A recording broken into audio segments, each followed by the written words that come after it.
സ്ത്രീകളുടെ ശബരിമല എന്നറിയപ്പെടുന്ന ആറ്റുകാൽ ഭഗവതി ക്ഷേത്രത്തിൽ ഉത്സവത്തിന് തുടക്കം. ഈ വർഷത്തെ പൊങ്കാല ഉത്സവത്തോടനുബന്ധിച്ച് 30 വാർഡുകൾ ഉത്സവ മേഖലയായി പ്രഖ്യാപിച്ചു. പൂർണ്ണമായി ഹരിതചട്ടം പാലിച്ച് ഉത്സവം നടത്താനും മന്ത്രിമാരായ വി ശിവൻകുട്ടി, GR അനിൽ എന്നിവരുടെ നേതൃത്വത്തിൽ കൂടിയ യോഗത്തിൽ തീരുമാനമായി. 10 ദിവസം നീളുന്ന ഉത്സവം മാർച്ച് 5-നാണ് ആരംഭിക്കുന്നത്. രാവിലെ 10-ന് ദേവിയെ കാപ്പുകെട്ടി കുടിയിരുത്തും. 7-ന് കുത്തിയോട്ട ബാലന്മാർക്കുള്ള വ്രതം. 13-ന് രാവിലെ 10:15-ന് അടുപ്പ് വെട്ടും. ഉച്ചയ്ക്ക് 1:15-ന് നിവേദ്യവും നടക്കും. രാത്രി 11:15-ന് പുറത്തെഴുന്നള്ളത്തും. 14-ന് രാത്രി 10-ന് കാപ്പഴിക്കലും നടക്കും.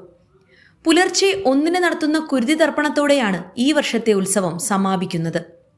വാർഡുകളിൽ അടിയന്തരമായി നടത്തേണ്ട പ്രവൃത്തികളുടെ പട്ടിക ഉടൻ സമർപ്പിക്കാൻ കൗൺസിലർമാർക്ക് നിർദ്ദേശം നൽകി.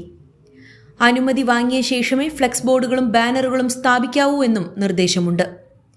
ഇതുകൂടാതെ മേൽപ്പാല നിർമ്മാണത്തിനായി ഗതാഗതം നിയന്ത്രിച്ചിരിക്കുന്ന ഈഞ്ചക്കൽ റോഡ് പൊങ്കാല ഉത്സവത്തോടനുബന്ധിച്ച് തുറക്കണമെന്ന് ആവശ്യപ്പെടുകയും ചെയ്തു. പൊങ്കാല ദിവസമായ മാർച്ച് 13-ന് ജില്ലയ്ക്ക് അവധി നൽകുന്നതിന് സർക്കാരിന് കത്ത് നൽകിയിട്ടുണ്ടെന്ന് മന്ത്രി വി ശിവൻകുട്ടി അറിയിച്ചിരുന്നു. പെട്രോൾ പമ്പുകൾക്ക് സമീപം അടുപ്പ് കൂട്ടുന്നത് ഒഴിവാക്കണമെന്നും പൊങ്കാല കഴിഞ്ഞ് മാലിന്യം നീക്കം ചെയ്യുന്നതിന് ജില്ലാ ഭരണകൂടത്തിന്റെ സഹകരണം ഉണ്ടാകണമെന്നും മേയർ ആര്യ രാജേന്ദ്രന്റെ നിർദ്ദേശമുണ്ട്.